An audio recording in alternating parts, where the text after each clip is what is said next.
के नए भवन में अभी माननीय प्रधानमंत्री जी ने स्थापित करेंगे।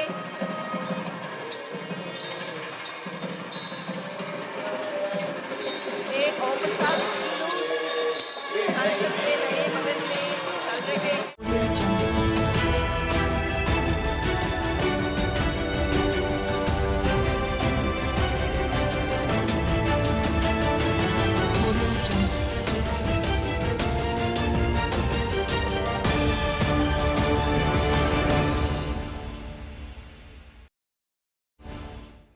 नमस्कार।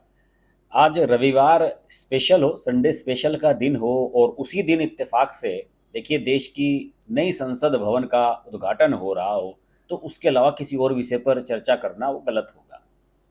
और चर्चा करेंगे इस पर एक अलग अंदाज से, एक अलग तरीके से।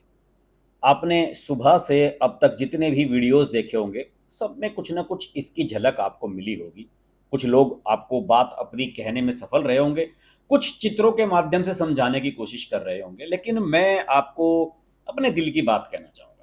जो लोग सोशल मीडिया पर मुझसे जुड़े रहते हैं, मेरी ट्विटर, फेसबुक अकाउंट्स को स्कैन करते रहते हैं, उन्होंने देखा होगा कि मैंने आज सुबह एक ट्वीट किया था और जिसमें ये कहा था कि हिंदू राष्ट्र की स्थापना की शुरुआत, और उसके साथ कुछ चित्र मैंने शेयर किए थे नए संसद भवन के उद्घाटन के।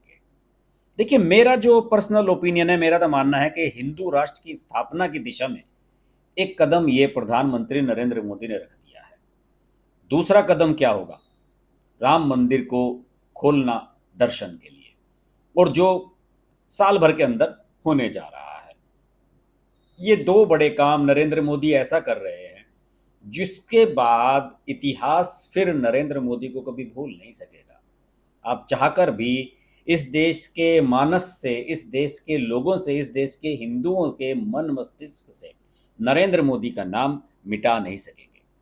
आज जब पार्लियामेंट का उद्घाटन हो रहा था नहीं, तो मैं आपको बताऊं कि उसी समय दिल्ली और बाकी पूरे देश में यूपीएससी के जो परीक्षा होती है, उसका प्रीलिम्स का एग्ज़ाम आज हो रहा था। जो प्राथमिक परीक्षा होती है यूपीएससी के लिए, उसका आज एग्ज़ाम था। और दिल्ली में जो अमूमन मेट्रो ट्रेन 7 बजे शुरू होती हैं संडे के दिन कुछ लाइंस पर, वो आज सुबह 6 बजे से ही ऑपरेट हो गई, शुरू हो गई थी, क्योंकि परीक्षार्थियों को इधर उधर जाना था, तो इस वजह से ये व्यवस्था कर दी गई थी। और पार्लियामेंट का उद्घाटन तो था ही, हालांकि वहाँ पर आम व्यक्तियों की एंट्री नहीं थी। कुछ चुनिंदा लोग ही वहाँ पर थे, सांसद थे, सदस्य थे उसके, और कुछ पत्रकार और कुछ खास पॉलिटिशियंस और कुछ धार्मिक ग्रुप वहाँ पर मौजूद थे। उसका इससे कोई ताल्लुक नहीं है, लेकिन इतना जरूर है कि आज दिल्ली में एक्टिविटीज सुबह से ही शुरू हो गई थी और ऐसा नहीं लग रहा था कि आज कोई संडे की मॉर्निंग, साधारण मॉर्निंग है। सभी लोगों का ध्यान था, सभी लोग टीवी से चिपके हुए थे, देख रहे थे कि प्रधानमंत्री नरेंद्र मोदी क्या कर रहे हैं। जब वो आए थे आज पार्लियामेंट, तो पैदल चलकर, मुख्य प्रवेश द्वार है जहां उसका परिसर का शुरू होता है, वहीं पर गाड़ी रुकवा दी थी और पैदल चलकर अंदर गए थे। और उसके बाद जो कुछ हुआ आपने सब अपना लाइव टेलीकास्ट में देखा ही होगा। और अभी शाम होते होते जब मैं ये वीडियो रिकॉर्ड कर रहा हूं, तो सोशल मीडिया पर हिंदू राष्ट्र ट्रेंड करने लगा है। मैंने सुबह ट्वीट किया था और हिंदू राष्ट्र अब ट्रेंड करने लगा है। हालांकि इस बीच बहुत सारे लोगों ने इसकी अलग अलग तरीके से समीक्षा की, कुछ लोगों ने वीडियो बना भी दिए, लेकिन मेरा था इरादा कि आज संडे स्पेशल इसी पर करेंगे, तो मैंने इस पर कोई जल्दबाजी नहीं की, ना कोई मैंने जल्दी इसे लाइव करने की कोशिश की, क्योंकि सभी लोग इसका लाइव टेलीकास्ट देखने में व्यस्त थे। मेरा जो अपना पर्सनल ओपिनियन है दोस्तों, इस पर कुछ चित्र मैं आपको दिखाऊंगा, बीच में कुछ वीडियो क्लिप्स भी ऐड करूंगा। पहले जो है सिंगोल लाया गया, जिसके बारे में कहा जा रहा है कि ये हिंदू राष्ट्र की एक प्रतीक है, हिंदू राष्ट्र की स्थापना का एक प्रतीक है, जिसे नेहरू स्टिक कहा जाता था आज तक। उसको जब लाया गया था, तो कल प्रधानमंत्री नरेंद्र मोदी अपने आवास पर उन सभी धार्मिक गुरुओं से मिले थे, उनसे बातचीत की थी। अनैवरकुम वणक्कम। ओम नमः शिवाय। शिवाय नमः। हर हर महादेव। सबसे पहले विभिन्न आदिनम से जुड़े आप सभी पूज्य संतों का मैं शीश झुकाकर अभिनंदन करता हूं। आज मेरे निवास स्थान पर आपके चरण पड़े हैं, ये मेरे लिए बहुत सौभाग्य की बात है। उसके बाद आज उस सिंगोल को बाकायदा स्थापित किया गया मंत्रोच्चार के बीच, वैदिक मंत्रोच्चारों के बीच, और प्रधानमंत्री नरेंद्र मोदी उस सिंगोल को लेकर इस तरीके से चले। ओम बिरला जो लोकसभा के स्पीकर हैं वो उनके पीछे पीछे थे। फिर उसके बाद उसको स्थापित किया उन्होंने। उसके बाद प्रधानमंत्री वहां से बाहर आए। बाहर आने के बाद उन्होंने एक जहां शिलापट लगा हुआ था उसका शिलापट का अनावरण किया, और शिलापट संस्कृत भाषा में लिखा हुआ था। जी हाँ, और मैं तो सोच रहा था कि शायद अंग्रेजी या हिंदी में होगा, लेकिन नरेंद्र मोदी हैं, कुछ अलग करते हैं, संस्कृत भाषा में था। तमिल भाषा का भी वो बड़ा सम्मान करते हैं, क्योंकि वो जानते हैं कि तमिल भी एक बहुत पुरानी भाषा है। तमिल भी वहां पर मंत्रोच्चार के बीच सुनाई दे रहा था। इसके अलावा जो शहनाई बज रही थी वो लगातार वंदे मातरम की धुन बजा रही थी, जो लोगों को क्या कहते हैं कि रोंगटे खड़े कर देने वाला था। अद्भुत सब कुछ था।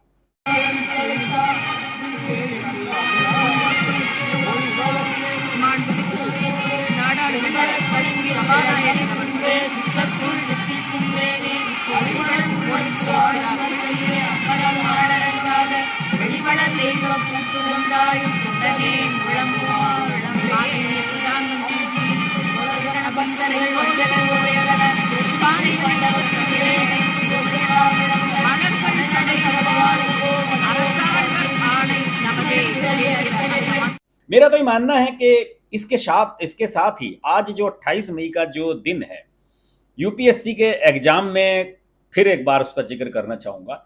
एक ट्वीट मैंने पढ़ा, उसमें उन्होंने लिखा कि यूपीएससी के जो छात्र हैं जो परीक्षा देने जा रहे हैं उनको आज बता दें कि 28 मई की तारीख बहुत ऐतिहासिक है। आज नेहरू काल की जो छाप है इस देश की संस्कृति पर और राजनीति पर, उसका समापन हो रहा है।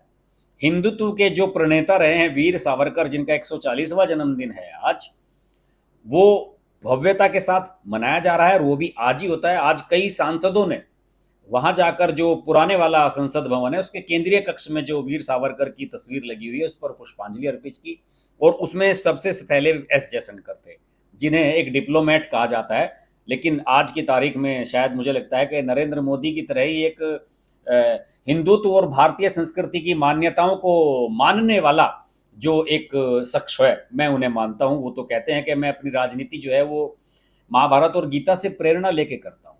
खैर, उन्होंने भी वहां पर पुष्पांजलि अर्पित की, और सिंगोल राजदंड जो स्थापित किया गया नई संसद में, उसे तो लोग यही मान रहे हैं कि ये एक हिंदू राष्ट्र की बनने की दिशा में पहला कदम है। इस पर अभी लंबा एक रण बाकी है, सामने लंबी लड़ाई बाकी है, उसके लिए लंबे प्रयास करने होंगे। लेकिन मुझे लगता है कि नरेंद्र मोदी ने चुपचाप हिंदू राष्ट्र की जो परिकल्पना उनके दिमाग में थी उसे किस तरीके से एक सिंबॉलिक वे में प्रेजेंट किया जाए, वो नरेंद्र मोदी ने कर दिया है। इसका जो वास्तु है पूरी की पूरी पार्लियामेंट का, आप देख ही रहे हैं चित्रों में, उसमें आपको हिंदुत्व की छाप पूरी तरह से नजर आएगी। देखिए, जब हमारे यहाँ अंग्रेजों का राज था तो उन्होंने मुगलों के बजाय अपना लुटियंस जोन बनाया। पहले तो मुगलों के जो बनाया हुआ था चांदनी चौक और लाल किले के सामने का जो बाजार था, उसी को कल्चर माना जाता था यहाँ की दिल्ली की। लेकिन उसके बाद जब लुटियंस की दिल्ली बनी और इरविन ने जब नई पार्लियामेंट का उद्घाटन किया, राष्ट्रपति भवन जिसे अब कहते हैं, पहले वायसराय हाउस, ये सब नॉर्थ ब्लॉक साउथ ब्लॉक सारे ये दफ्तर बनाए गए, इंडिया गेट बना था, उस पूरे को लुटियंस जोन कहते थे। तो उन्होंने मुगल कालीन जो छाप थी उसको खत्म करके अपनी छाप छोड़ने की कोशिश की, और हम अभी तक आज़ादी के 75 साल के बाद भी जो लुटियंस की छाप थी उसी को ढो रहे हैं अब तक। कुछ लोग कह रहे हैं कि प्रधानमंत्री नरेंद्र मोदी मुगलों के बनाए हुए लाल किले पर क्यों झंडा फहराते हैं। मुझे आश्चर्य नहीं कि अगर इस परंपरा को भी प्रधानमंत्री नरेंद्र मोदी आने वाले कुछ सालों में बदल दें, अगर 2024 में वो फिर से आ जाए। पार्लियामेंट के अंदर एक बहुत शानदार एक स्ट्रक्चर बनाई गई है जहां पर अखंड भारत का नक्शा आपको नजर आता है, जो अफगानिस्तान की सीमाओं तक हुआ करता था। वो बहुत ही खूबसूरत हिस्सा है। उसके आसपास जो है कुछ भारत की जो पुरानी भाषाएं हैं उनकी पांडुलिपियां नजर आती हैं, और कुछ हमारी संस्कृति से जुड़े हुए चित्र आपको नजर आएंगे। पर बड़ा खूबसूरत हिस्सा है वो जहां पर चाणक्य की एक प्रतिमा की छवि नजर आती है, और एक हिंदू राष्ट्र की जो क्या कहना चाहिए कि सिंबॉलिक इमेजेज होती हैं कुछ, वो आपको हर दीवार पर मिलेंगी। एक आर्टिस्ट हैं, उन्होंने एक सोशल मीडिया पर वीडियो भी शेयर किया जिसमें उन्होंने बताया कि इसमें मैंने अपना कंट्रीब्यूट किया है। उन्होंने घूम घूम कर, वो वीडियो आप देख भी सकते हैं, उन्होंने घूम घूम कर वो सारी चीज़ें दिखाई भी हैं, तो वो सारी चीज़ें उसमें आपको नज़र आएंगी।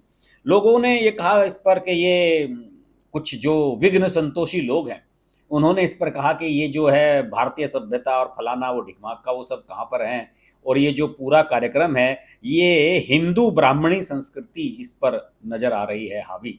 और एक पत्रकार हैं उर्मिलेश, उन्होंने इसको लेकर ट्वीट लिखा। उन जैसे लोगों को शर्म आनी चाहिए, क्योंकि वो बेहद जातिवादी किस्म के पत्रकार हैं।